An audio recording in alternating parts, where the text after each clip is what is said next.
Bonjour à tous, je vous retrouve aujourd'hui pour un nouvel épisode des lectures en cours. Comme d'habitude, je vais vous présenter mes 6 dernières lectures. Donc, il y aura tout d'abord un yaoi, puis un shoujo, 2 shonen, puis 2 seinen.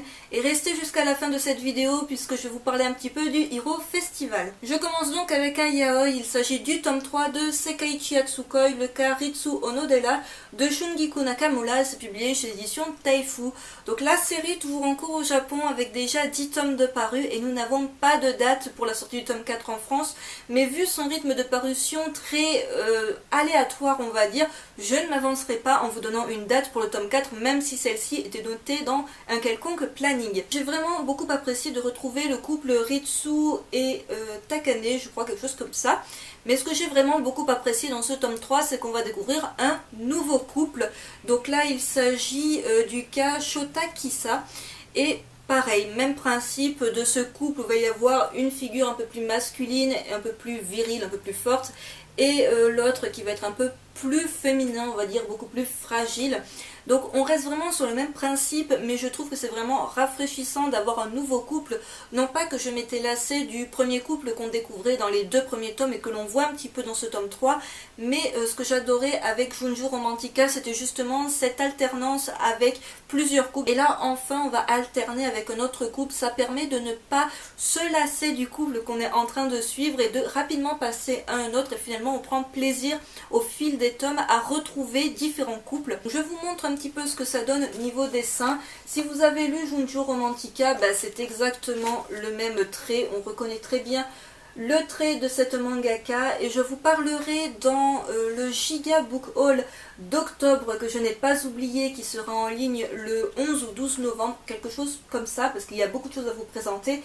Je vous présenterai le one shot de l'auteur. Il s'agit de Hybrid Child, que j'ai bien aimé, qui n'a pas été un gros coup de cœur. Mais voilà, c'était une bonne lecture yaoi. Ce tome de Sekaiichi Hatsukoi, je l'ai bien apprécié, surtout pour l'arrivée de ce nouveau couple. Je continue avec la partie shoujo. Je vais vous présenter les tomes 10 et 11 de Blue Spring Ride de Yosaki Sakas, publié chez Kana. La série s'est achevée avec son 13e tome et le tome 12 est prévu en France pour le 19 février. Donc théoriquement, si je ne dis pas de bêtises, on aura la fin de la série l'année prochaine. Alors pourquoi vous présenter tout à coup 2 tomes de Blue Spring Ride? Et bien tout simplement parce que le tome 10, il est sorti, il me semble, vers le mois de juillet. Et je l'avais laissé de côté parce que j'avais beaucoup de choses à vous présenter à ce moment-là.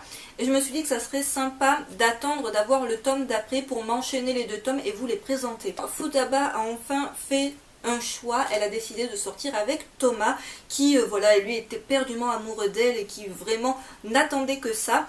Le souci, comme on peut s'en douter, c'est que Ko, que l'on voit ici sur la 4e de couverture du tome 11, ne compte pas en rester là, puisque d'un seul coup il a décidé de vraiment tomber amoureux de Futaba, mais de ne plus la lâcher et de faire tout son possible pour être avec elle. Donc les autres ne vont pas être vraiment d'accord avec ça, puisqu'après tout il a eu sa chance, il ne l'a pas saisie au moment où c'était possible. Et à présent, ils ont tous envie qu'on foute la paix à Futaba et qu'on la laisse vivre son histoire d'amour avec Thomas. Le truc, c'est que Futaba, elle n'est pas très sûre de ses sentiments, même si elle fait tout son possible pour être proche de Thomas. Elle essaye de faire les choses le mieux qu'elle peut, d'être le plus honnête possible avec lui. Malheureusement pour elle, Ko va la prendre par les sentiments et va faire en sorte que elle va être toujours aussi troublée par sa présence. Dans le tome 10, on a un voyage scolaire, il me semble, qui continue dans le tome 11. Et en fait, on va se concentrer un petit peu sur le passé de Ko. Et voilà, il va revenir en fait dans ce lieu qu'il n'avait pas vu depuis qu'il avait perdu sa mère au tout début de l'histoire. Il va y avoir également la mort d'un personnage, mais ça c'est pas très important par la suite. Mais voilà, 2 très bons tomes, une série que je vous recommande, que vous ayez lu ou pas Strawberry, voilà. Si vous avez aimé Strawberry, je pense que vous ne pourrez qu'adorer Blue Spring Ride. Si vous ne connaissez pas encore tout simplement Yosaki Sakas, je vous recommande les 2 séries. J'enchaîne avec la partie shonen de cette vidéo et le tome 7 de Food Wars de Yuto Tsukuda et Shun Saiki. C'est publié chez Tonkam. Donc la série toujours en cours avec déjà 15 tomes de parus. Le tome 8 est prévu pour le 2 décembre et le tome 9 pour le 3 février. Alors Food Wars, je vous en ai déjà parlé dans une chronique vidéo. Il me semble que je parlais des 6 premiers tomes, des 5 ou 6 premiers tomes, et bref, j'avais acheté pas mal de tomes pour commencer la série, et Comme je m'en doutais, les tomes allaient être assez répétitifs par la suite, mais ça pour l'instant ça ne me dérange pas. Donc, je vous fais un petit focus sur la couverture qui est toujours aussi alléchante que les précédentes. Et dans ce tome 7, ça va être toujours encore de la compétition, des duels, tout autour du thème du curry. En fait, chacun des personnages, des élèves, va essayer de proposer un curry différent. À chaque fois, on va aller dans la surenchère, c'est-à-dire que le premier curry va être moins bien que le second curry, que le troisième, etc. On va vraiment aller de découverte en découverte au niveau des créations culinaires. Alors après, comme toujours, ce que je trouve un petit peu abusé dans ce titre, alors le fanservice est très présent dans ce tome 7. Je sais que certains sont assez rebutés par ce genre de fanservice, un petit peu inutile et too much.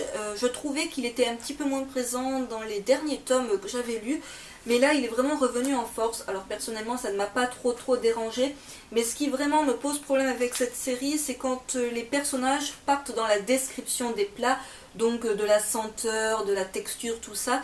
Des fois je trouve ça trop détaillé, alors il y a trop de texte tout simplement, et je trouve que ça embrouille plus qu'autre chose. Je ne pense pas que suite à notre lecture de Food Wars, on va s'amuser à refaire les plats chez nous, puisque les plats sont tous plus surréalistes les uns que les autres. Il y en a qui sont un peu plus faisables que d'autres, mais ça reste quand même des trucs de dingue. Un tome que j'ai vraiment beaucoup apprécié, qui reste sur la lignée des précédents. Pour moi la série ne fait pas un méga bond en avant, mais elle reste sur sa bonne lancée. Après voilà, il faut accepter le fanservice assez présent. Je sais que certains sont complètement rebutés par voilà le fait de voir des orgasmes culinaires. Et après il faut apprécier un manga où il y a beaucoup à lire. Second et dernier shonen de cette vidéo, il s'agit du tome 5 de A Silent Voice de Yoshitoki Oima. C'est publié chez Kiyun dans leur collection shonen. Donc la série est terminée en 7 tomes, le tome 6 est prévu pour le 14 janvier. Pour être honnête, je n'avais pas spécialement hâte de me lancer dans la lecture du tome 5 de A Silent Voice, bien que j'apprécie de plus en plus la série, mais le fait d'avoir vu sur la toile beaucoup de gens dire « Oh mon Dieu, mais quelle fin !» ça m'a vraiment donné envie de le lire et « Oh mon Dieu, quelle fin !» Alors pourquoi je dis ça? Eh bien tout simplement parce que dans les toutes dernières images, dernières pages, mais vraiment dernières cases on va dire, de ce tome 5, on va être dans un sacré suspense de savoir est-ce que l'un des personnages principaux va carrément y passer ou pas. Vu qu'il reste 2 tomes, je pense que ça va bien se conclure, on verra ça dans le tome 6. Shoya fait encore de son mieux pour essayer de se rattraper auprès de Shoko, mais le souci c'est qu'il va revoir un ancien camarade de classe qui lui n'a pas oublié tout ce qu'il a pu lui faire subir, et du coup il va un petit peu lui pourrir l'existence et lui pourrir tout ce qu'il est en train de faire pour essayer de se racheter. Donc un tome encore une fois avec beaucoup d'émotions, un dessin auquel je n'accroche pas spécialement, mais ça je l'avais déjà dit. On revoit des personnages du passé. Il va y avoir un mort aussi dans ce tome 5 qui a un rapport avec la famille de Shoko, mais je n'en dis pas plus. Et voilà, ça va avoir une petite importance tout de même dans ce tome 5. Donc voilà, un titre que je vous recommande, même si j'étais très sceptique au départ. C'est vraiment un titre que j'apprécie de plus en plus et j'ai vraiment hâte de voir comment il va se conclure. Je termine avec la partie seinen, tout d'abord avec le tome 4 de King's Game Origin de Nobuaki Kanazawa et Jita Yamada, publié chez Kiyun. Donc la série s'est achevée avec son 6e tome et le tome 5 est prévu en France pour le 11 février. Alors King's Game Origin, pour moi ça commençait bien mieux que King's Game et King's Game Extreme. C'était vraiment quelque chose de différent du fait qu'on n'ait pas cette technologie des téléphones portables, et donc ça apportait quelque chose un petit peu de nouveau et on espérait avoir des réponses par rapport aux 2 premières saisons, de comprendre comment tout cela a pu commencer. Ce qui est très surprenant dans ce tome 4, c'est que l'auteur décide de nous révéler là, de suite maintenant, à 2 tomes de la fin, l'identité du roi. Alors il va y avoir beaucoup de morts encore une fois dans ce tome de King's Game, mais l'identité du roi, je ne m'attendais vraiment pas à ce qu'elle soit balancée à quasiment, on va dire, la moitié, un peu plus à peine de la moitié de la série. Alors je ne vous spoilerai pas bien évidemment de qui il s'agit, mais pour faire simple, si vous avez lu les 2 autres saisons de King's Game, vous vous doutez un petit peu que ça va être dans ce genre-là, et ça ne loupe pas, c'est exactement le même type de roi. En même temps, quand on voit les morts, on se doute bien que c'est pas un humain lambda qui va se cacher derrière tout cela. Alors c'est assez bien développé tout de même, puisque ça se veut un tout petit peu différent de ce que l'on voit dans les deux autres séries King's Game. Après, ça reste tout autant improbable, mais l'auteur essaie de donner quelques pistes et quelques réponses à tout cela. Les personnages comprennent qu'il n'y a qu'une seule solution réelle pour arrêter ce jeu de massacre, et la solution est assez radicale, autant vous le dire. Les personnages vont-ils recourir à cette solution des plus extrêmes, ou vont-ils trouver enfin le truc que le roi n'avait pas prévu pour s'en sortir? On le découvrira, je pense, dans le 6e et dernier tome, et non pas dans le tome 5, qui à mon avis va faire un petit peu de transition entre le tome 4 et le tome 6. À la fin, l'auteur nous fait bien comprendre que l'enfer, il commence maintenant, parce que très clairement, ils savent à quoi s'en tenir, ils savent quel est leur ennemi, et ils comprennent pour l'instant qu'il n'y a pas vraiment d'issue, enfin il y en a une, mais c'est pas une très très bonne issue à tout ce truc de massacre. Et voilà, vraiment beaucoup de morts encore une fois dans ce tome. Le seul réel suspense qu'on va avoir, c'est de savoir qui est la prochaine victime du roi. C'est vraiment le seul suspense qu'on a avec King's Game. Voilà, faut pas chercher non plus un truc de dingue. Donc un tome, je dirais, bon divertissement. Je ne vais pas non plus dire que c'est génial ici, mais qu'il faut l'acheter. C'est vraiment très moyen dans l'ensemble, c'est pas un excellent survival game, mais ça fait bien son taf de manga divertissant. Je conclus en vous parlant du tome 3 de Lessons of the Evil de Eiji Karasuyama, d'après l'œuvre de Yuzuki Kishi. C'est publié chez Kana dans leur collection Big Kana. Donc la série est terminée en 9 tomes, le 4e tome sortira le 8 janvier et le tome 5 le 18 mars. Alors Lessons of the Evil, j'ai eu un petit peu de mal à me replonger dans ma lecture pour ce tome 3, étant donné que les deux premiers tomes étaient sortis simultanément, si je ne dis pas de bêtises, au mois de juillet, donc ça faisait un petit moment. On suit toujours le personnage dont j'ai déjà oublié le nom, j'ai vraiment du mal à retenir les noms des personnages. Le personnage principal qui n'est autre que Seiji Asumi, donc voilà, le prof, en gros, qui est prof d'anglais, très charismatique, très apprécié de la gente féminine, un petit peu moins de la gente masculine, qui n'a qu'une seule ambition, c'est de devenir le roi, enfin vraiment le grand chef, le grand Manitou de son lycée. Il va s'en prendre à différents élèves, parents d'élèves, professeurs, mais toujours d'une manière détournée, ce qui fait qu'on ne va jamais réellement le soupçonner. Il ne va pas se salir les mains, quoique dans ce tome-là, il commence vraiment à jouer un jeu de plus en plus dangereux, et malheureusement pour lui, certains élèves commencent à avoir quelques soupçons. Un seinen assez sombre, vous l'aurez compris, avec un petit peu de suspense quand même. J'apprécie beaucoup de voir tout ce que ce personnage est prêt à faire pour vraiment atteindre son but, et croyez-moi, il va de plus en plus loin. Et j'ai vraiment hâte, voilà, de découvrir la suite, de voir jusqu'où il est prêt à aller pour devenir le roi du lycée, et même qu'est-ce qu'il ferait une fois qu'il serait le roi du lycée. C'est une petite série que je vous recommande si jamais vous êtes passé à côté. Je me rends compte que depuis tout à l'heure, je parle très clairement du nez, je m'en excuse, je crois que je suis tout simplement en train de tomber malade, j'espère que ce ne sera pas trop dérangeant pour cette vidéo. Je passe à présent à mon bilan de ma petite journée hier au Hero Festival. Alors pour celles et ceux qui ne savent pas de quoi il s'agit, c'est un petit festival geek, manga, comics, etc. qui avait lieu à Marseille ce week-end.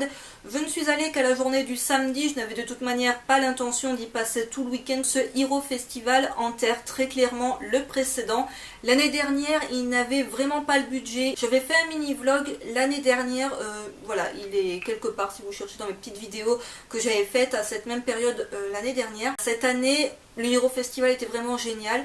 Alors j'y suis allée vers 11h30 midi, on est reparti, il était 5h. Voilà, parce qu'après il y avait la nocturne à partir de 18h, mais on n'était pas trop intéressés, et surtout on était crevés. Je ne vais pas vous parler spécialement des stands, alors il y avait les mêmes stands plus ou moins que ce que j'avais vu à la Japan Expo, c'est-à-dire plein de peluches, de DVD, voilà, de trucs comme ça, de mangas d'occasion assez classiques, mais je suis surtout contente pour les invités qu'il y avait. Alors je n'ai pas tout vu. Il faut aller vraiment, je pense, faire les 2 journées ou vraiment faire de l'ouverture à la fermeture pour voir tout le monde. Mais j'ai vu suffisamment de choses pour dire que j'ai passé une bonne journée. Alors si vous me suivez sur Twitter et sur Instagram, j'ai commencé à partager quelques photos. Donc tout d'abord, j'étais super contente d'avoir pu voir, même si c'était de loin pour le coup, Rose Leslie qui interprète Ygritte dans la série Game of Thrones dans la saison 2, si je ne dis pas de bêtises. Donc je l'ai vue d'assez loin, mais en même temps elle faisait une conférence qui était publique, qui était gratuite, donc il y avait beaucoup de monde. Elle faisait également des séances de dédicaces à 20 € la dédicace, 30 € la photo avec l'actrice. Je trouvais ça un petit peu abusé. Ensuite il y avait des conférences, il me semble, je sais pas s'ils ont fait des dédicaces, il me semble que c'était juste des conférences avec des doubleurs, je pense à Brigitte Lecordier et à Ariotti, je sais plus son prénom, Philippe Ariotti je crois.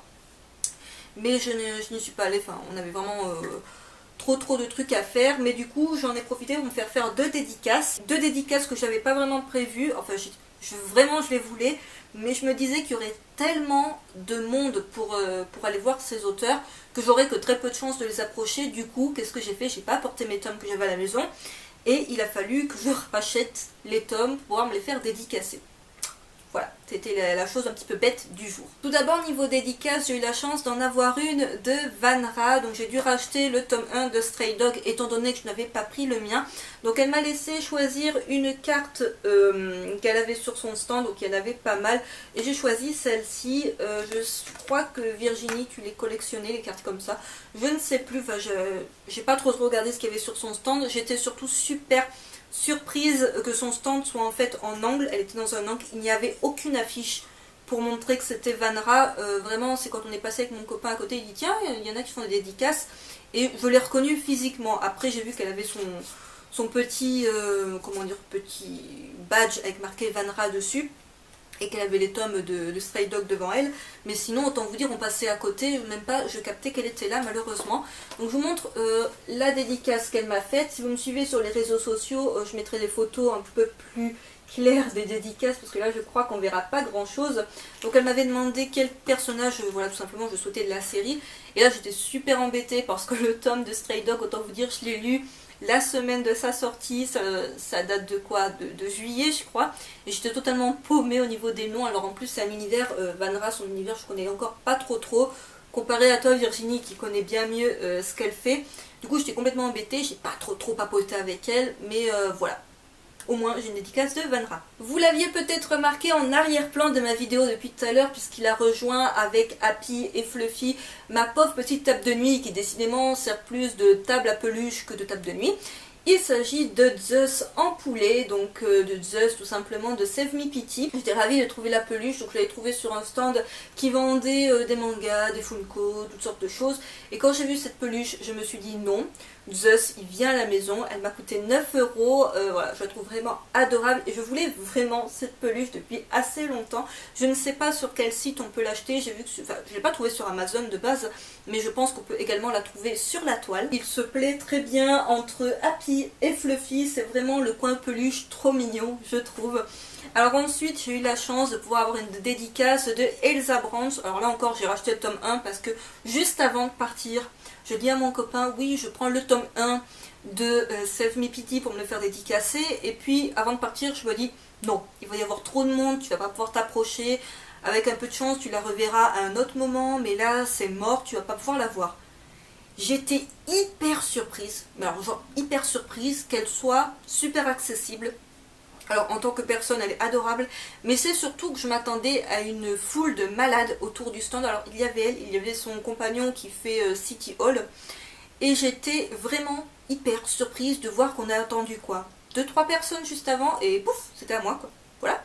Alors elle m'a fait une dédicace vraiment mais génial, j'ai pu papoter un peu avec elle. C'est vraiment quelqu'un de très sympathique. Et alors bon, encore une fois, Save Me Pity, c'est vraiment un manga français que j'adore. Et donc voilà la dédicace qu'elle m'a directement faite sur la couverture au feutre. J'ai envie de vous dire, ça c'est le genre de truc qui pardonne pas au niveau de l'erreur de dessin. Et c'était vraiment génial. Là encore elle m'a demandé quel personnage je voulais, donc je lui ai demandé Pity avec Zeus parce que c'était vraiment trop adorable. Donc voilà, vraiment une très belle rencontre. Je suis ravie d'avoir pu la croiser. Et donc petite info du coup que je profite pour vous donner, c'est que le tome 4 il n'est pas pour janvier, il sera pour février, parce que malheureusement elle a pris un petit peu de retard. Mais voilà, complètement aux anges d'avoir pu lui parler un petit peu et d'avoir pu avoir cette dédicace. Et enfin, dernière chose que j'ai ramené de ce Hero Festival. Alors hier je portais en fait ce t-shirt, je ne sais pas si on verra bien, mais c'est un t-shirt avec un Totolo que j'ai acheté pour info au début de cette année à Alphabet Day à Nice.